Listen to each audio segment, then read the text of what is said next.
વીર સંવત 2504 અષાઢ વદ 12 સોમવાર તારીખ 31/7/78 દિને પૂજ્ય શ્રી કાનજી સ્વામીનું શ્રી સમયસાર શાસ્ત્રમાં ગાથા 12 ની ટીકા ઉપર તથા ભાવાર્થ ઉપર સુવર્ણપુરીમાં પ્રવચન. શ્રી સમયસાર શાસ્ત્ર પરના 19 સળંગ પ્રવચન નંબર 48.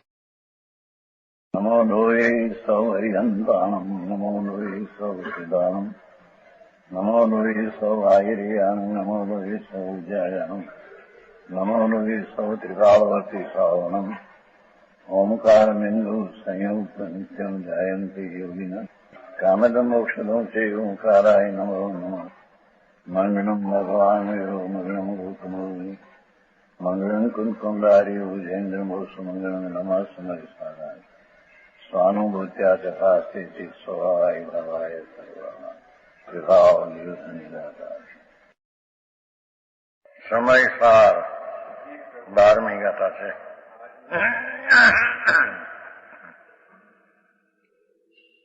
પ્રયોજનવાન છે ત્યાં સુધી આવી ગયું. એ રીતે પોતપોતાના સમયમાં એટલે કે સ્વરૂપની દ્રષ્ટિ છે તે નિશ્ચયનો વિષય છે. દ્રષ્ટિનો વિષય જે છે એ નિશ્ચય છે અને પર્યાયના ભેદ પડે છે તે વ્યવહાર છે. નિશ્ચયનો વિષય ત્રિકાદ્રવ છે અને વ્યવહારનો વિષય વર્તમાન પર્યાય છે. તેથી પોતપોતાના સમયમાં બંને નયો કાર્યકારી છે. આ રીતે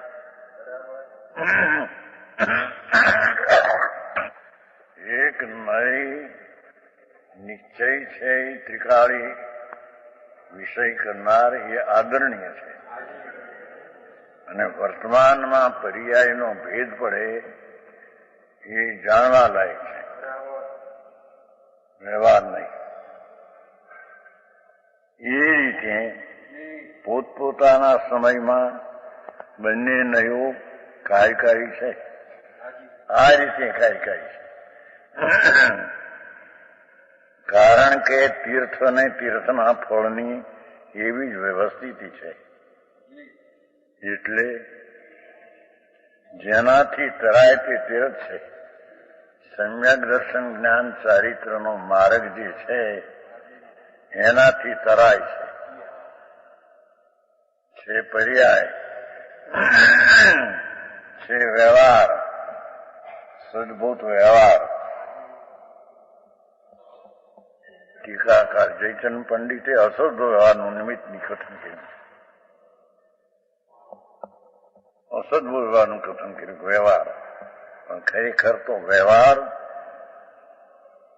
જે પર્યાયમાં સમ્યક દર્શન જ્ઞાન ચારિત્ર પર્યાય છે એ વ્યવહાર છે, એ તીર્થ છે અને એનું ફળ પણ કેવળ જ્ઞાન, એ પણ વ્યવહાર ધર્મનું ફળ છે. મોક્ષ માર્ગ જે છે પર્યાય છે માટે એને વ્યવહાર કહેવામાં આવે છે ને એના ફળ તરીકે કેવળ જ્ઞાન એ પણ વ્યવહાર છે. શુદ્ધ જ્ઞાનીને એ પણ કેવળ જ્ઞાન સદભૂત વ્યવહારનો એનો વિષય છે. એટલે વ્યવહાર ધર્મ જે નિર્મળ શુદ્ધ ચૈતન્ય ગહન ને ગંભીર ચીજ તેની દ્રષ્ટિ થતા તે દ્રષ્ટિમાં ગહન વિષયનું ભાન થવું તે નિશ્ચય છે અને વર્તમાન પર્યાયનું પ્રગટ થવું એ પર્યાયી વ્યવહાર છે.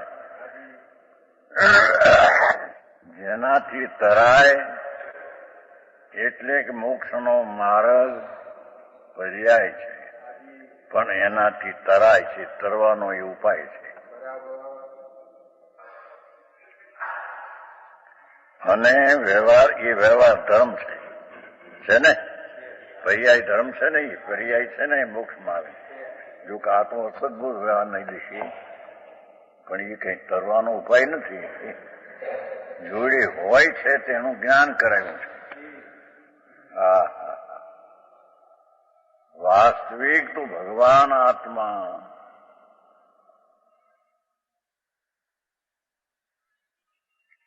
અનંત ગુણ ગંભીર,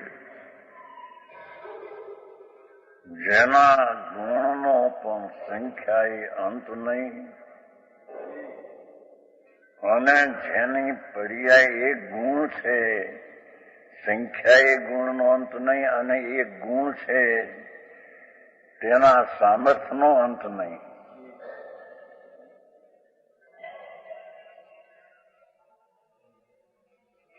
એવું જે દ્રવ્ય સ્વરૂપ જેમાં અનંત ગુણ છે એ ગુણનો પણ હદ નહીં, અને એક ગુણની શક્તિનું પણ જ્યાં અપરિમિત હદ નહીં, એવું જે દ્રવ્ય સ્વભાવ એની ગહનતાના ગંભીરતાના વિચારની પર્યાય એના ગંભીરતામાં વિચાર કરે ત્યારે એ પર્યાય દ્રવ્ય તરફ ઢળી જાય છે. તે દ્રવ્ય છે તે નિશ્ચય છે, અને જે પ્રગટ થયેલી પર્યાય એ વ્યવહાર છે, એ તીર્થ છે. ચોથું, પાંચમું, છઠ્ઠું ગુણ સ્થાનની નિર્મળ દશા એ તીર્થ છે, વ્યવહાર. અને એનું ફળ પણ વ્યવહાર છે. કેવળ જ્ઞાન એ પણ પર્યાય છે.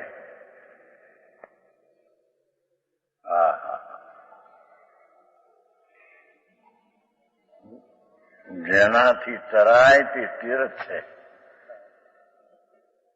પર્યાય મોક્ષ માર્ગની વસ્તુ મહાગંભીર સાગર, એની અંતરમાં પ્રતીતિ થવી અને એનું જ્ઞાન થવું અને એમાં રમણતાના અંશો થવા એ તીર્થ તરવાનો ઉપાય છે.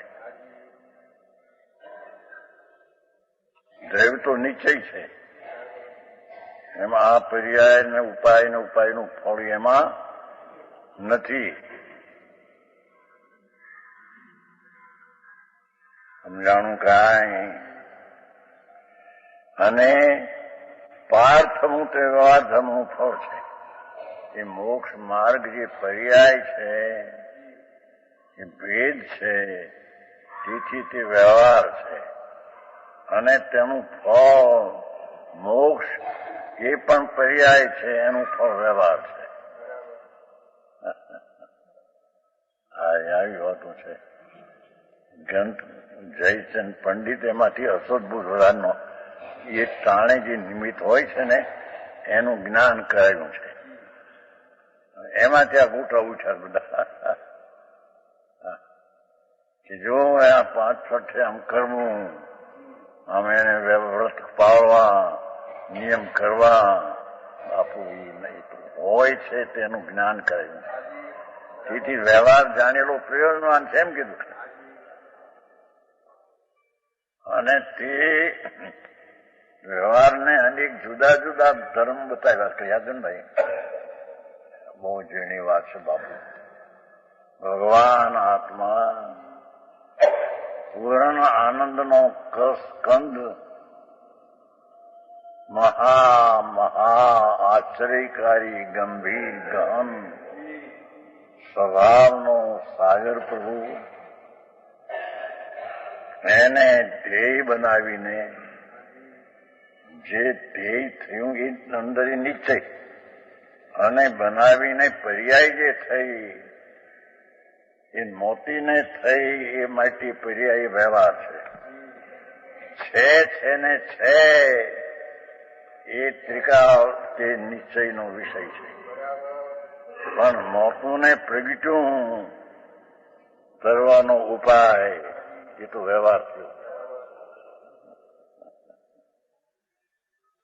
અને એવા વ્યવહારની સાથે અસદભૂત વ્યવહાર વર્તાદીનો વિકલ્પ કેવો હોય એ હું આ જ્ઞાન કરાવ્યું છે.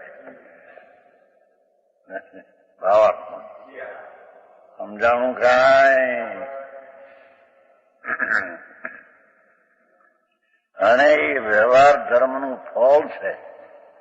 પાર થવું, પૂર્ણ થવું, એ સર્વજ્ઞપણું થવું એ પણ વ્યવહાર ધર્મનું ફળ, એ પણ પર્યાય છે. આ સાધકને અપેક્ષાએ કેવળ જ્ઞાન પણ વ્યવહાર નહીંનો વિષય છે. કેવળ જ્ઞાનીને હવે નહીં નથી, પણ અહીંયા સાધક જીવ જયારે દ્રવ્યને પર્યાયના ભેદનો વિચાર કરે છે ત્યારે કેવળ જ્ઞાન પણ વ્યવહાર નહીંનો વિષય છે. કારણ કે પ્રગટેલી પર્યાય છે એ કઈ અપ્રગટ વસ્તુ, જે ત્રિકાળ ગહન સ્વભાવનો ભંડાર એક રૂપ રહેનાર તે ચીજ નથી.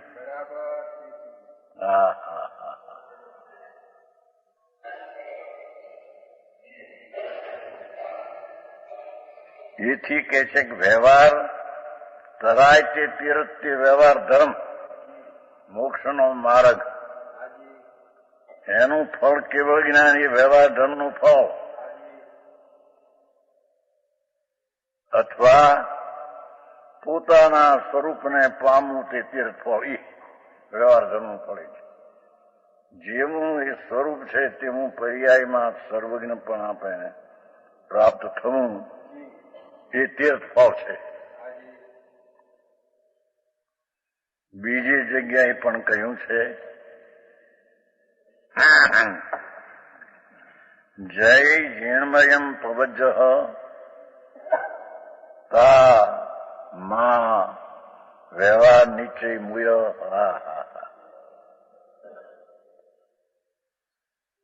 તે વ્યવહાર નિશ્ચય તેને મૂકવો નહીં. એકેણ વીણા છિજઈ તીથમ અને ઉણમ તથમ.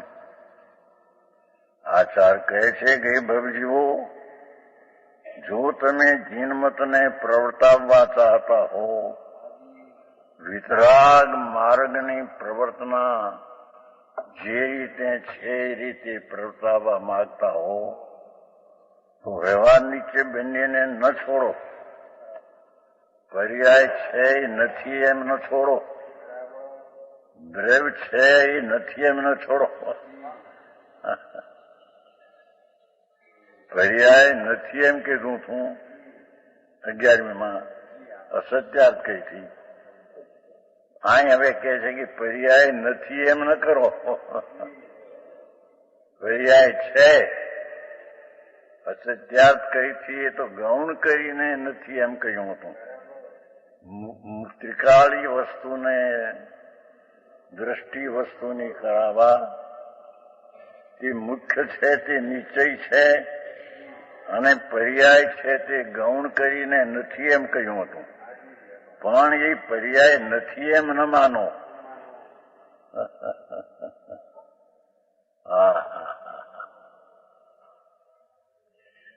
બંને નવીઓને ન છોડો.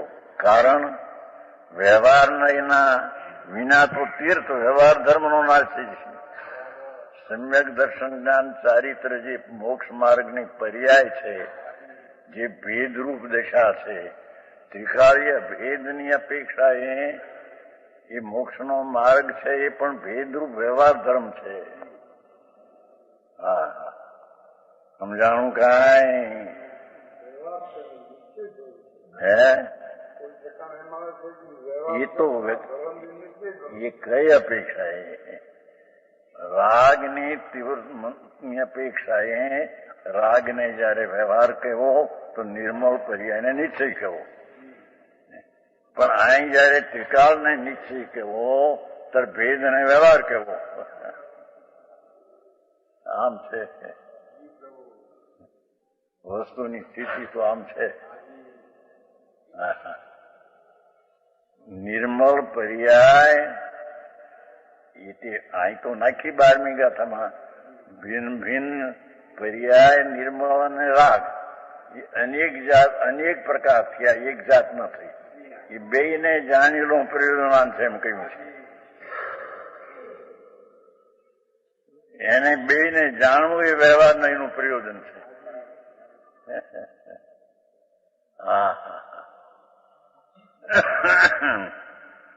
જે મોક્ષનો માર્ગ છે એ પર્યાય છે અને એની હારે અસદભૂત વિકલ્પ વ્રતાદિનો હોય છે એ પણ વિકારી પર્યાય છે. એટલે બે જે થયા અનેક થયા. અનેકને તે રીતે જાણવું તે વ્યવહાર છે અને ટીકાળીને જાણવું તે નિશ્ચય છે. આવી વાતો છે.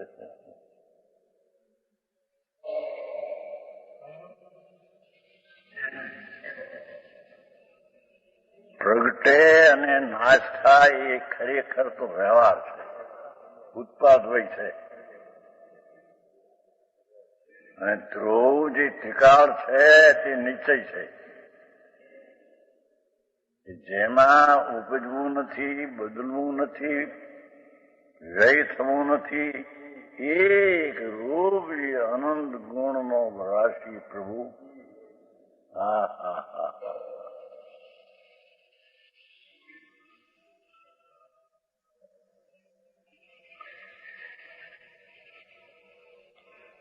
એક પરમાણુ એક સત્તા ગુણ લો તોય પણ એટલો હરખો, અને એક આકાશનો સત્તા ગુણ જો અનંત ગુણો પોળો તો પણ એ હરખો.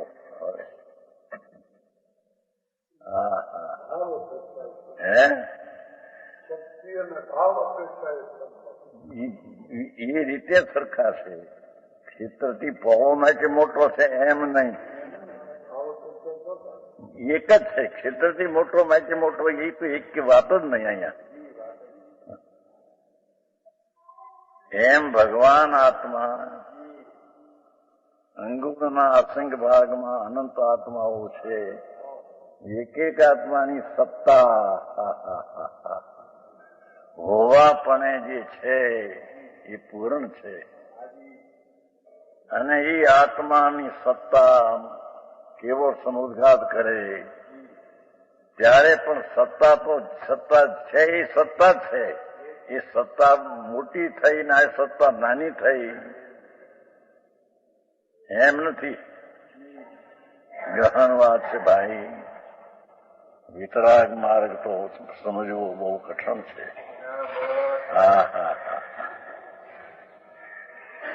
એ અહીં કે છે કે વ્યવહાર વિના તો તીર્થ વ્યવહાર ધર્મ.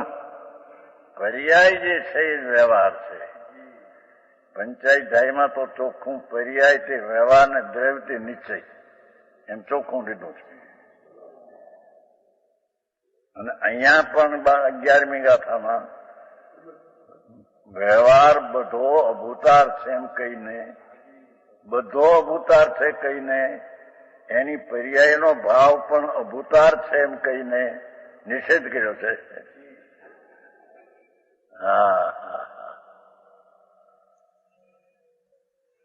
એક ટીકા ભગવાન અનંત અનંત ગુણ, એ અનંતની કોઈ હદ નહીં.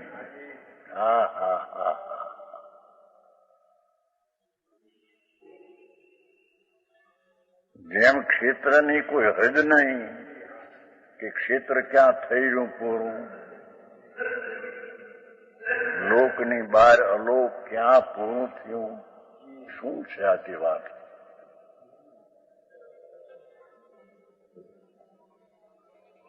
એ ક્ષેત્રનો જ્યાં હદ નહીં, અંત નહીં, એવી જ રીતે કાળનો કોઈ અંત નહીં. ક્યારથી કાળ શરૂ થયો? અનાદિ.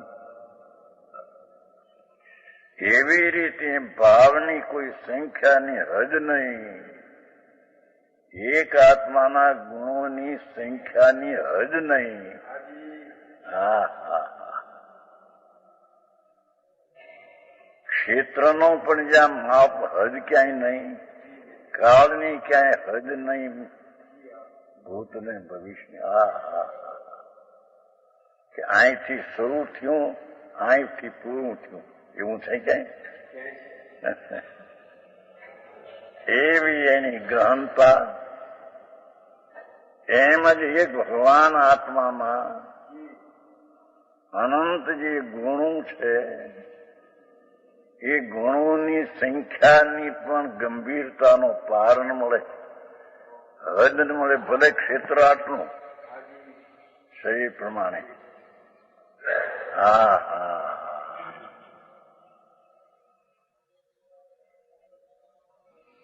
એવા અનંત ગુણો, અનંતનો અંત નહીં એટલો અનંત એમ.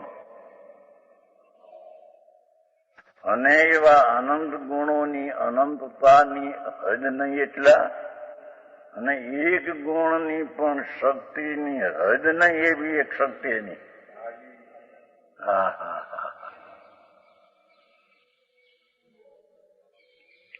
કેમ કે એક એક ગુણમાં અનંત ગુણનું રૂપ, તો ગુણ કેટલા? હદ નહીં, અંત નહીં. હા હા હા એટલા ગુણોનું એક ગુણમાં રૂપ. હા હા હા તો એક ગુણની પણ હદ નહીં. હા બાપુ મારગડા કોઈ જુદા છે ભાઈ. હા હા હા એવો જે એક ગુણ તેની પણ જ્યાં હદ નહીં કે આ ગુણ પૂરો થઈ રહ્યો એમ નથી ક્યાંય. હા હા એવા અનંત ગુણનો એક રૂપ વસ્તુ તે નિશ્ચય છે, જે કાયમ છે તે નિશ્ચય છે, અને જે જાય ને થાય તે વ્યવહાર છે. સંસારનો પર્યાય થાય છે એ જાય છે, મોક્ષનો પર્યાય થાય છે ફરી નહીં. મોક્ષનો પર્યાય થાય છે ને એ કઈ છે નહીં તે ગાવ.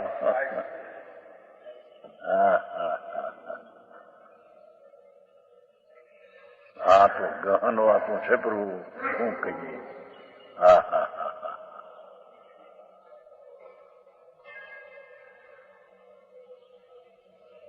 એ ગંભીરતાની હદ લેવા જાય ત્યાં દ્રષ્ટિ નિર્વિકલ્પ થાય.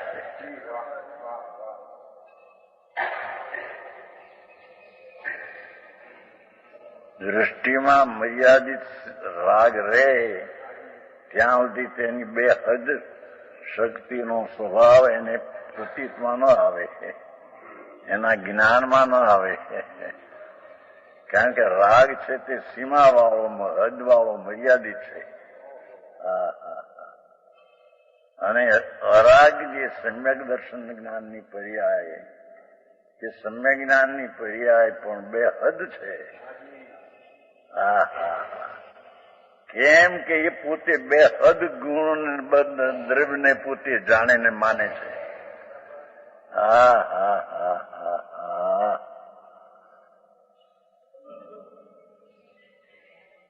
જેની વાત છે ભાઈ. આ તો એ સમ્યક જ્ઞાનની એક સમયની પર્યાય અમાપ એવા ગુણો ને અમાપ એવા એક ગુણનું સામર્થ્ય, એવા આનંદ ગુણનું એક રૂપ જેની પર્યાયમાં જાણવામાં આવે, એ પર્યાય કેવડી મોટી.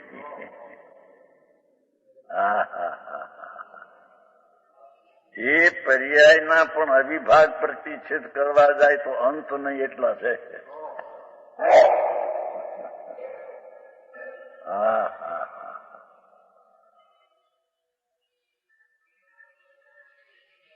ઝીણો માર્ગ બહુ ભાઈ સત્ય છે, એ કોઈ અલૌકિક વાતો છે.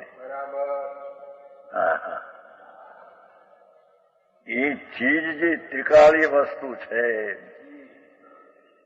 જેમાં હલચલ નથી, જેમાં પલટવું નથી, જેમાં નાશ થવું નથી, જેમાં ઉપજવું નથી, એવો જે ભગવાન આત્મા પૂર્ણાનંદનો નાથ, એ સમ્યક દર્શનનો વિષય, એ નિશ્ચય. અને જે પર્યાય પ્રગટી સમ્યક દર્શન, સમ્યક જ્ઞાન, મહાગંભીર પદાર્થને જાણીને પ્રતીત કરીને, પણ છતાં એ પ્રગટી પર્યાય તે વ્યવહાર છે.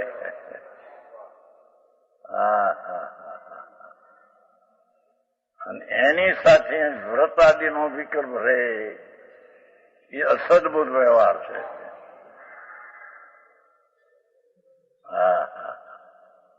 એ સદબુદ્ધ વ્યવહારનું ધર્મ નથી કઈ, તેમ તેનું ફળ કેવળ જ્ઞાન એનું ફળ નથી.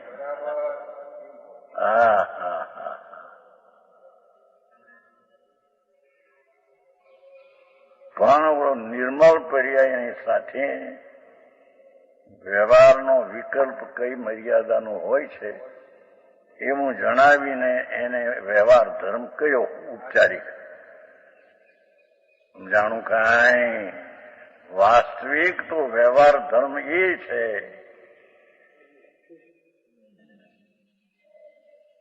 ભગવાન આત્મા બેહદ અપરિમિત સ્વભાવનો સાગર. એ કેવળ જ્ઞાનમાં માપ આવે, પણ છે વસ્તુ અનંત શક્તિઓ અને શક્તિનું સામર્થ્ય. એને જેને પ્રતીતમાં અનુભવમાં લીધું સમ્યક દર્શનમાં,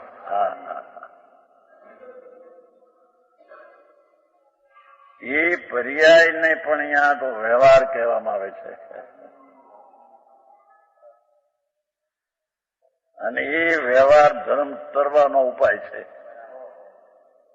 સમ્યક દર્શન જ્ઞાન ચારિત્રજી રાગની અપેક્ષા નિશ્ચય, દ્રવ્યની અપેક્ષા વ્યવહાર.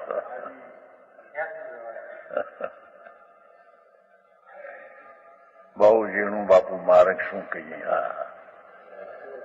જિનેશ્વર દેવ અને એમના કહેલા તત્વો એ બીજે ક્યાંય છે નહીં. કોઈએ જાણ્યું નથી ને એની ગંભીરતાને કોઈ પકડી શક્યા નથી. બધા કલ્પિત વાતો કરી છે.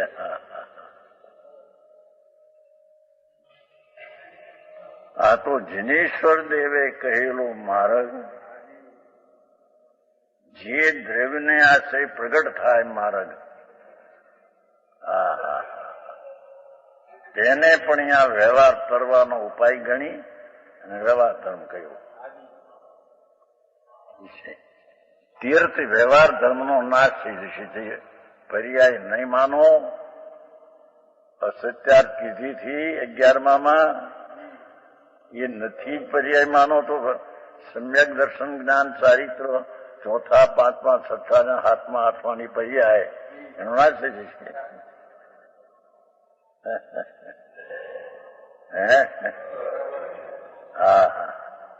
કેમ કે 14 ગુણસ્થાન દ્રવ્યમાં નથી અને 14 ગુણસ્થાનને અસત્યાર્થના ભૂતાર્થ કયા છે.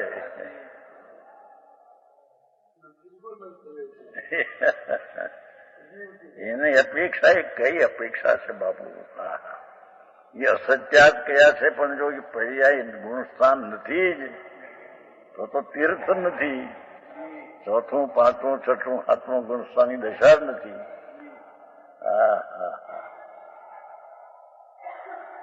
છોટાભાઈ આવું ગંભીર છે.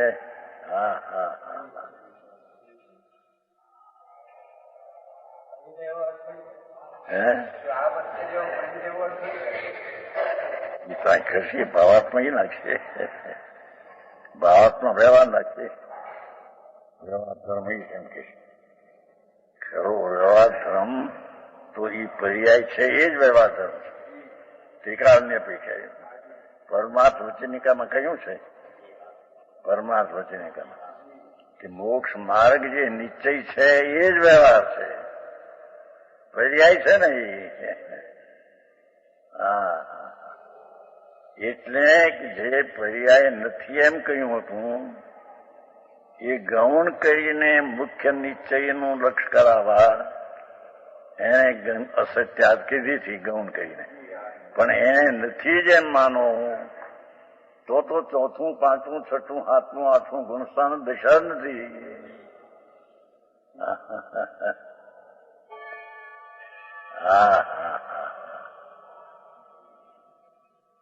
આ તો વિતરાગ માર્ગ બાપુ બહુ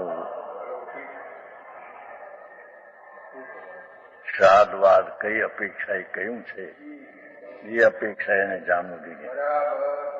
અસત્યાત કહ્યું તું કઈ અપેક્ષાએ, એને વ્યવહાર પર્યાયને કહે છે કઈ અપેક્ષાએ, પાછા રાગ થાય જોડે એને વ્યવહાર કહે છે કઈ અપેક્ષાએ.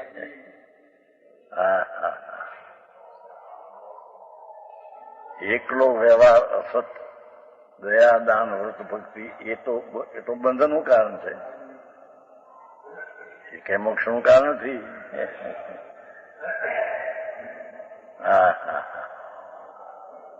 વ્રત નિયમ પચકા બહારના વિકલ્પ જે ઉઠે છે બધા એ તો બધું બંધના કારણ છે, એ કઈ મોક્ષનું કારણ નથી અને એનું ફળ મોક્ષ નથી, એનું ફળ તો બંધ છે.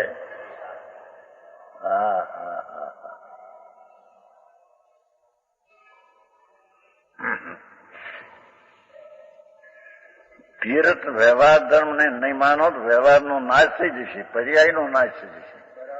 પર્યાય નથી એમ થઈ જશે, એમ નથી. અને નિશ્ચય વિના વાસ્તવિક પૂર્ણ તત્વ છે એની દ્રષ્ટિ વિના તત્વનો નાશ થઈ જશે. તત્વ તો મૂળ એ છે ત્રિકાળી છે. આ પર્યાય તો પ્રગટેલી દશા છે, પણ જે પ્રગટવું નથી, જેને એક રૂપ ત્રિકાળ રહેવું છે એવો જે નિશ્ચય ન માનો તો તત્વનો નાશ થઈ જશે.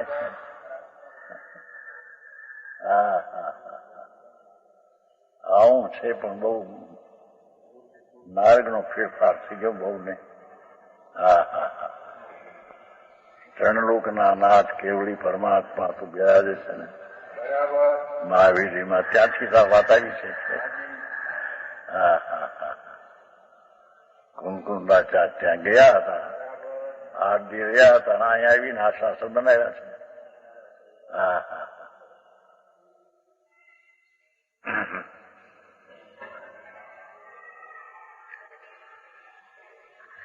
નિશ્ચય નહીં વિના એટલે દ્રવ્યના સ્વભાવની ત્રિકાળતા વિના તત્વનો નાશ થઈ જશે, વસ્તુનો નાશ થઈ જશે. તત્વ નિશ્ચય ન માને તો વસ્તુ નથી ત્યાં કઈ.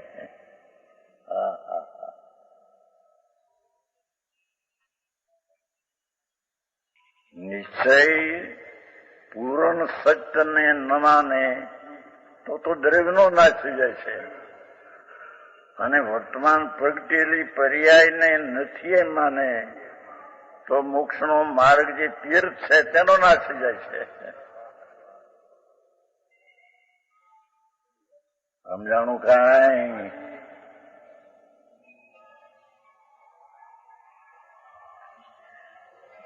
હવે ભાવાર્થ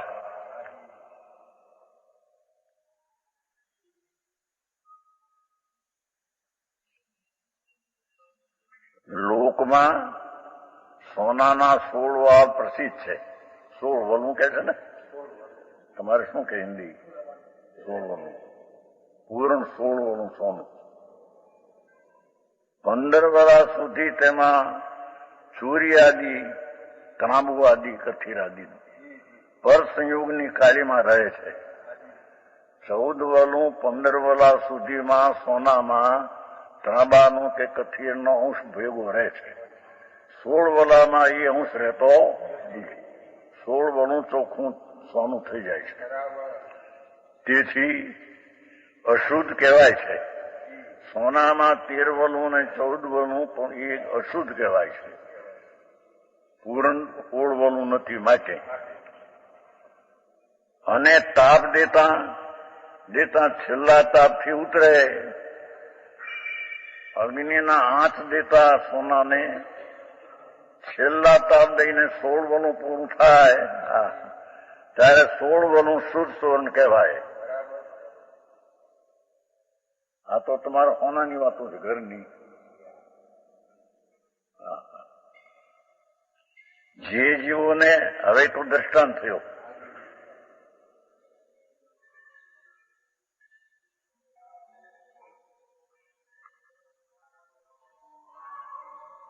જે જીવોને 16 વલા સોનાનું જ્ઞાન શ્રદ્ધાને પ્રાપ્તિ થઈ તેમને 15 વલા સુધીનું કાંઈ પ્રયોજન નથી. એટલે કે એને 15 વલું છે જ નહીં, પછી એને પ્રયોજનવાની ક્યાં રહ્યું?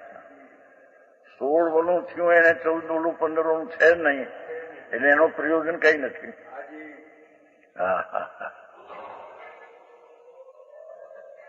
કાંઈ પ્રયોજન નથી. અને જેમને 16 વલા શુદ્ધ સોનાની પ્રાપ્તિ નથી થઈ તેમને ત્યાં સુધી 15 વલા સુધીનું પ્રયોજન છે. પ્રયોજન છે કે એટલું છે તે જાણવું જોઈએ. બરાબર એને જાણવું જોઈએ. 13 વલું છે, 14 વલું છે એમ જાણવું જોઈએ. પ્રયોજન છે. એને 16 વલું માની લે તો ભૂલ છે, અને 15 વલું છે એને ન માને તોય ભૂલ છે.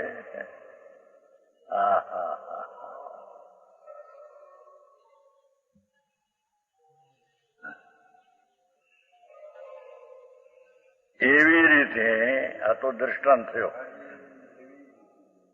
આ જીવ નામનો પદાર્થ ભગવાન આત્મા અંદર,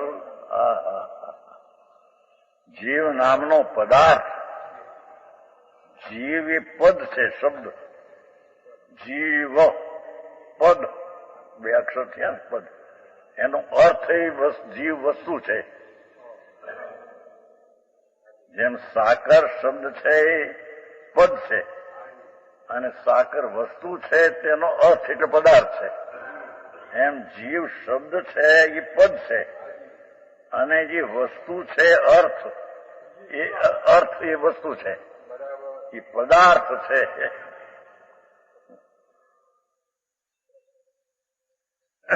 જીવ નામનો પદાર્થ છે તે પૂતગળના સંયોગથી, પૂતગળનો નિમિત્ત રૂપે સંયોગ હોવાથી અશુદ્ધ અનેક રૂપ થઈ રહ્યો છે. અશુદ્ધ રૂપ પોતાને કારણે, પણ એને પૂતગળનો નિમિત્ત રૂપે સંયોગ છે. એ નિમિત્તના સંબંધમાં એની અશુદ્ધતા જીવની પર્યાયમાં થઈ રહી છે. પૂતગળના સંયોગથી કીધી છે. સંયોગ એટલે બીજી ચીજ છે એમ એટલું, પણ થઈ છે અશુદ્ધતા અનેક રૂપ થઈ પોતાની પર્યાયમાં. સમજાણું કાંઈ?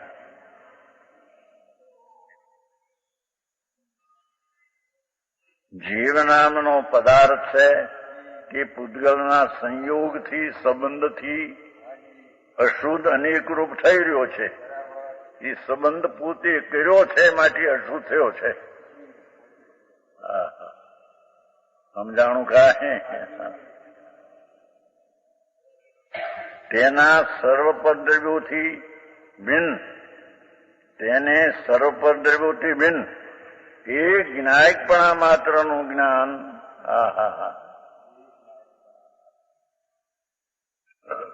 સર્વ પરદ્રવ્યોના સંબંધથી ભિન્ન એ જ્ઞાયકપણું જાણનાર સર્વજ્ઞ સ્વભાવી ભગવાન પૂર્ણ સ્વભાવની વાત છે. ટીકા વિનાયક એક રૂપ ટીકા, સર્વજ્ઞ સ્વભાવ એક રૂપ ટીકા. એવા જ્ઞાયકપણું માત્ર એકનો ધ્રુવપણું, જ્ઞાયકપણું, સર્વજ્ઞ સ્વભાવપણું, સામાન્યપણું, ધ્રુવપણું, એકરૂપપણું, સદ્રશપણું માત્ર જ્ઞાન, શ્રદ્ધા અને આત્મ પ્રાપ્તિ, એનું જેને જ્ઞાન, શ્રદ્ધા, આત્મ પ્રાપ્તિ પર્યાયમાં એ ત્રણેય જેમને થઈ ગયા તેમને તો પૂતગળ સંયોગ જનિત અનેક રૂપણાને કહેનારો અશુદ્ધ નહીં, કાંઈ પ્રયોજન એટલે એને અશુદ્ધ નહીં છે નહીં એટલે જાણવું પ્રયોજનમાં રહ્યું.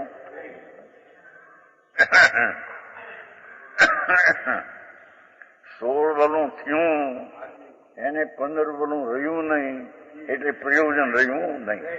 એમ 16 વલું કેવળ જ્ઞાન થઈ ગયું એને પછી સંયોગ જનિત પર્યાય છે નહીં એથી એને પ્રયોજન એનું રહ્યું નહીં. સમજાણું કાંઈ ગંભીર વાતું બાપુ. એક વાત એવી વાત છે ભાઈ, લોકોએ ધર્મને સાધારણ કરી નાખ્યું, પણ ધર્મ બાપુ કોઈ અલૌકિક ચીજ છે.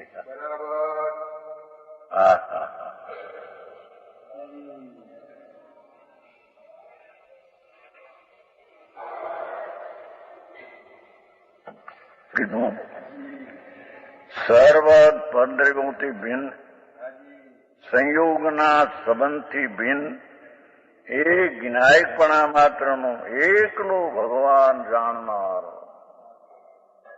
શુદ્ધ ચૈતન મૂર્તિ પ્રભુ, એનું જેને જ્ઞાન થયું,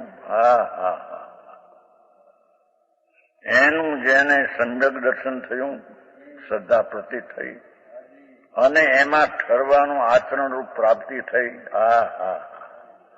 જ્ઞાયકપણા માત્રનું જ્ઞાન, જ્ઞાયકપણા માત્રનું જ્ઞાન શું કીધું?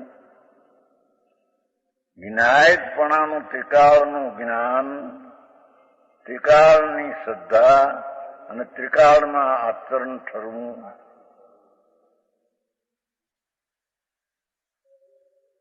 શું કીધું?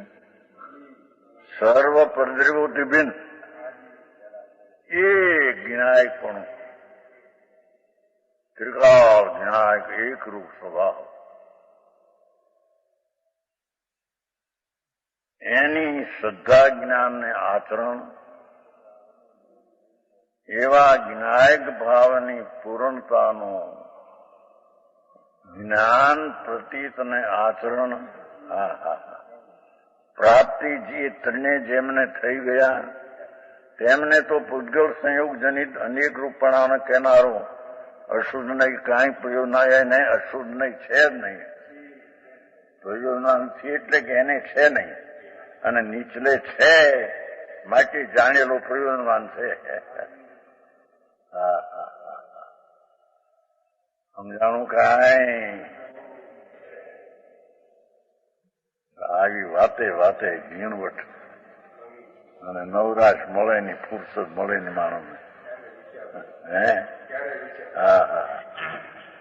જોનભાઈ લોટા આઈડી એમાં ક્યાં આમાં?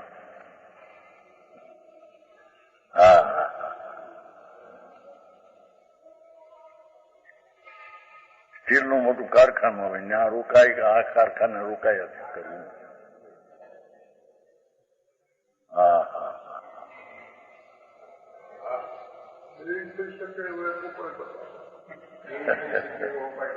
પરનું થઈ શકતું નથી. જડીએ પુણ્ય પાપના ભાવ કરે, અસંખ્ય પ્રકારના શુભ ને અસંખ્ય પ્રકારના શુભ ભાવ કરે અજ્ઞાન, પણ પરનું તો ખુદ એક આંગળી ફેરવી શકે નહીં. એ પ્રશ્ન ક્યાં? એને અનંતકાળમાં બધું કર્યું એટલે શું? શુભ ને શુભ ભાવ. પરનું તો કિંચિત માત્ર એક પરમાણુને ફેરવી શકે અહીં છે ને અહીં, ત્રણ કાળમાં કરી શકતો નથી.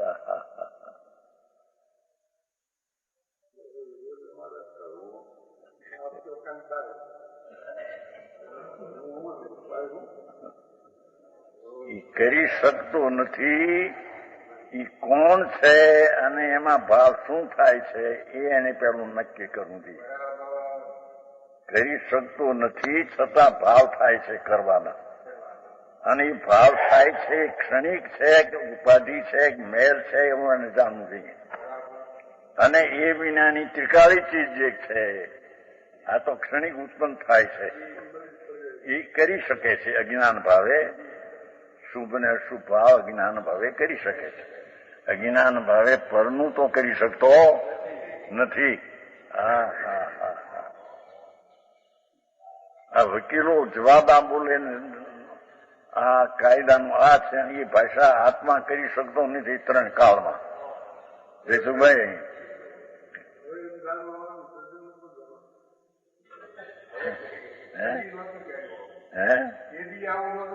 એથી ક્યાં ખબર હતી? ત્યાં તો અમને હોશિયારીના અંદર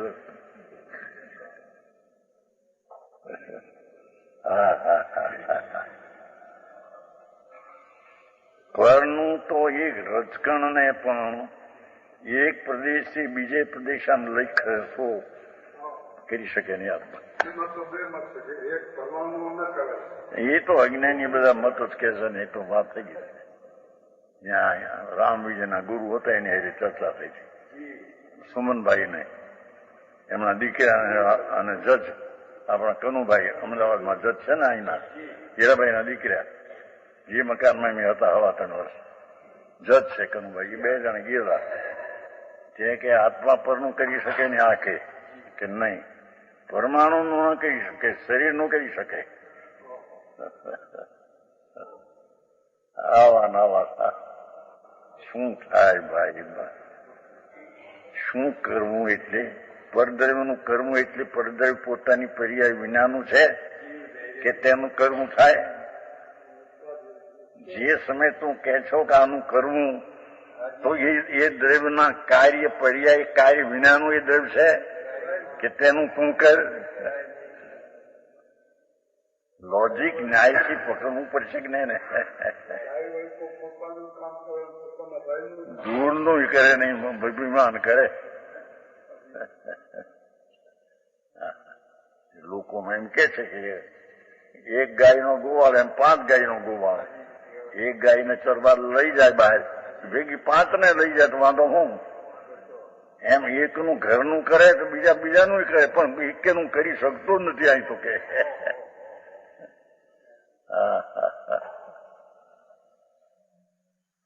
આવી વાતો છે.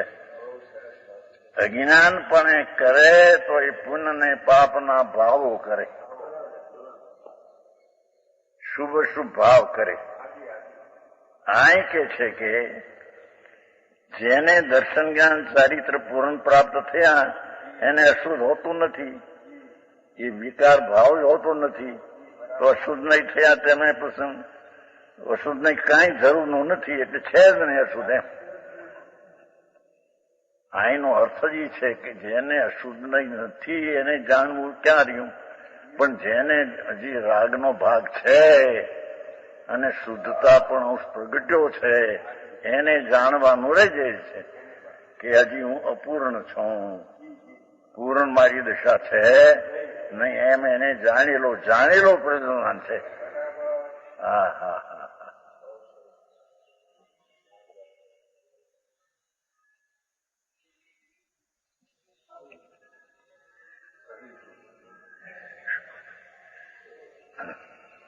અનેક રૂપ કહેનારો અશુદ્ધ ને કાંઈ કહેનાર, પણ જ્યાં સુધી શુદ્ધ ભાવની પ્રાપ્તિ થઈ નથી ત્યાં સુધી જેટલું અશુદ્ધ નહીંનું કથન છે એટલે કે પર્યાયની પૂર્ણતા નથી અને રાગ આદિનો ભાવ છે તેટલું યથા પદવી પ્રયોજના જાણેલું પ્રયોજનવાન છે. જાણેલું પ્રયોજનવાન છે. એમ છે કહ્યું ને કે પૂર્ણ શુદ્ધ થઈ તેને અશુદ્ધ નહીં હવે નથી, માટે તેને અશુદ્ધ નહીં પ્રયોજન નથી. એટલે અશુદ્ધને જાણવું એને છે નહીં. અને આને તો હજી અશુદ્ધ છે, શુદ્ધ પર્યાય છે ને અશુદ્ધ રાગ છે ને ભેગા છે. એથી એને તે કાળે તેટલું તે પ્રકારે છે એમ એને જાણેલું જોઈએ પ્રયોજન. પૂર્ણ થયા ને અશુદ્ધ પ્રયોજન નથી એનો અર્થ શું થયો? કે એને અશુદ્ધ નથી એટલે પ્રયોજન નથી. આને અશુદ્ધતા છે એને જાણેલું પ્રયોજન છે. હું અશુદ્ધતા છે મારામાં અને શુદ્ધતાની પૂર્ણતા નથી, એમ એને જાણવું બરાબર યથાર્થપણે જોઈએ. જોઈ રીતે ન જાણે તો તીર્થનો નાશ થઈ જાય. એટલે મોક્ષ માર્ગની પર્યાય અને સાથે નિમિત્ત છે તેનો અભાવ થઈ જાય. હા હા હા હા, સમજાણું કાંઈ? એથી એમ નથી કે એ વ્યવહાર જે નિર્મળ પર્યાય આવી એ તો યથાર્થ વ્યવહાર છે, પણ જોડે રાગ છે એથી કરીને શુદ્ધતા થોડી છે ને, શુદ્ધતા એથી બેયને જાણવું આમ પ્રયોજનવાન. એને છે માટે જાણવું પ્રયોજનવાન, પૂર્ણને નથી માટે જાણવું પ્રયોજન, એને અશુદ્ધ પ્રયોજનવાન નથી. અહીં તો છે માટે જાણવું પ્રયોજન એમ કીધું. હા હા હા હા, સમજાણું કાંઈ? હવે કે ગાથામાં આટલી ગંભીરતા પડી, હવે કઈ વાંચીને બેસી જાય આખું સમયસાર. એક જણો કહેતો હતો કે બહુ તમે સમયસારના વખાણ કરો, હો ગાથામાં ના 15 દીમાં વાંચી ગયો કે. એમાં બાપુ 15 દીમાં ગોખે ને ઘડિયા ગોખી જાય ને આમ 5 અક્ષર વાંચી જાય, એમાં હું થયું? પણ એમાં ભાવ કઈ અપેક્ષા એ કયો છે તે સમજાવીને વાંચ્યું ક્યાં? વાંચે પણ નહીં કરે વિચાર, એ સમજે નહીં સગો. એ મારા આવતું દલપતરામમાં તેથી 70 વર્ષ પહેલા કવિ હતા, કવિ પરીક્ષા દેનારા. વાંચે પણ નહીં કરે વિચાર, તે સમજે નહીં સગળો સાર.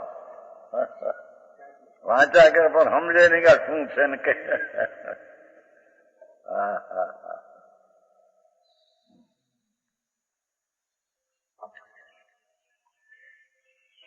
જ્યાં સુધી શુદ્ધ ભાવની પ્રાપ્તિ થઈ નથી ત્યાં સુધી અશુદ્ધ નહીંના વિષય છે એમ કેવું છે. એનો વિષય છે, શુદ્ધવાળાને એનો વિષય નથી એટલે અશુદ્ધ નહીં પ્રયોજનમાં નથી, પણ અહીંયા એનો વિષય છે માટે એનો જાણેલો પ્રયોજનવાન છે, એમ એનો અર્થ છે મોટો. હા,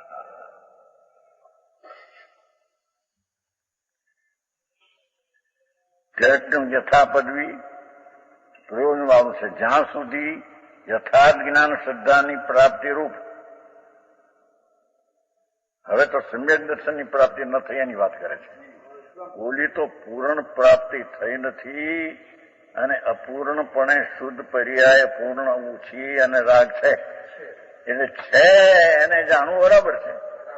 શુદ્ધ પૂર્ણને તો છે નહીં, છે નહીં એટલે જાણવું પ્રયોજનવાન ક્યાં રહ્યું? અહીં તો છે એ જાણેલું પ્રયોજનવાન છે, કારણ કે છે તેને જાણવું છે. હા હા હા, સમજાણું કાંઈ?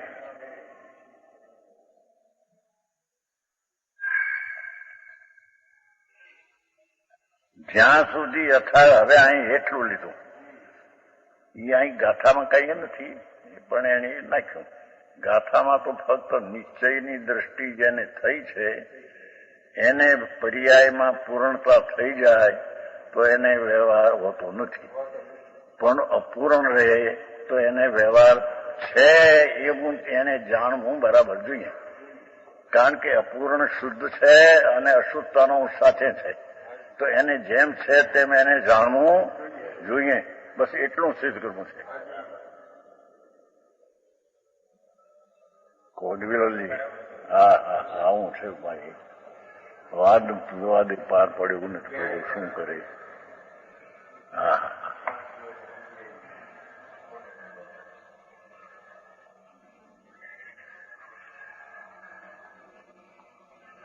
હવે અહીં એને પોતે જયચંદ પંડિતે જરી સમ્યક દર્શન પહેલા પણ વાત કરી થોડી. પાઠની શૈલીમાં એ નથી. પાઠની શૈલીમાં તો સમ્યક દર્શન પામ્યો છે ત્રિકાળનો આશ્રય લઈને, એને જે પર્યાયમાં અશુદ્ધતા અને અપૂર્ણતા છે એને જાણવું જોઈએ તેટલી વાત છે. સમજાણું? પણ એ પામેલો છે ને પૂર્ણતા પર્યાયમાં નથી, અને અપૂર્ણ શુદ્ધ ને અશુદ્ધતા છે તે છે માટે જાણે છે એને જાણવું, એમ છે એને જાણવું એ પ્રયોજન એમ. ઓલાને નથી એને જાણવું છે એટલે પ્રયોજન જ્ઞાન નથી એમ કીધું એનો. હા હા હા.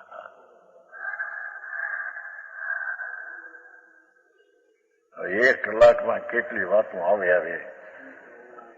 હવે ધંધા આમાં ક્યાં ડાક્ટર ને ઇન્જેક્શન આમાં આખો દી. હા હા હા. ઇન્જેક્શન આપ્યું મરી ગયું શિવલાલ. આઈને શિવલાલ પટેલ હતા એ તો બિચારો દુઃખી થતો હતો. કાંઈ નતો રોગ હો જરીએ. વિઠ્ઠલ પટેલ ને એવું કહેવાય કે વલ્લભ પટેલ એનો કુટુંબી કર્મસદ છે આણંદની પાસે. એ કર્મસદમાં એ વિઠ્ઠલ પટેલ ને એ કર્મસદ નો હતો. કર્મસદ જોયું છે મેં. દુકાનનો માલ લેવા ગયેલું ઘણા વર્ષની વાતો છે. 1869 ની વાતો છે. કર્મસદ મોટો બીડીનો વેપાર મોટો છે. વરિયાળી નાખીને તમાકુ એકલી ને એમાં વરિયાળી નાખીને બીડીયું કર્મસદ છે. ત્યાંના શિવલાલ પટેલ અમારે અહીંયા હતો. તે ખાયા ત્યાંથી આપણે રસોડે ખાતા. ખાઈને આવ્યા ત્યાં રસોઈ તો બધી અને કંઈક પેલા કેવા ખાધા. કેવા શું કીધું? ગોળા. હે સિંગ ના ઓળા. સિંગુ સિંગના એના સિંગ ખાધેલા ના એ ખાઈને જે આવ્યા અહીં ઓરડી હતી.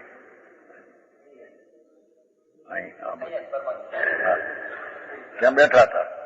હું હાર કરીને ફરવા નીકળ્યો હાજી. આમ ફરવા શિવપટેલ કેમ છે? બેઠા હતા નીચે આમથી ખાઈને આવ્યા. કાંઈ ન મળે. કેમ છે પટેલ? શું કીધું? અંતે હે અંતક્રિયા. શું પણ છે એક અંતક્રિયા? કેમ શું થયું? જેઠે બેઠા હતા કાંઈ ખાઈને આવ્યા. શ્વાસ અહીંથી ખસી ગયો છે. એ શ્વાસ એ નાભીથી શ્વાસ ખસી ગયો. કાંઈ કર્યું નથી. મેં ત્યાં ચોળા ખોળા ચાલતા ખાઈને આવ્યું હાલીને આવ્યો. કાંઈ ન મળે. રોગ ન મળે. બેઠો ના કે શ્વાસ અહીંથી ખસી ગયો નાભીથી. જેઠે ન બેહે. અંતક્રિયા મારી હોય મારા. પછી થોડું તો હાલ્યું સવાર સુધી. કઈ આ સુધી હાલ નહીં કઈ. હે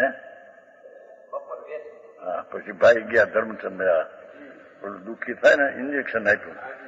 બસ ઇન્જેક્શન આપ્યું એટલે બેસી ગયું.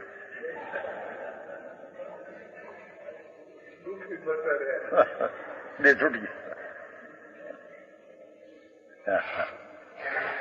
આઈ જ હતી ઓરડી.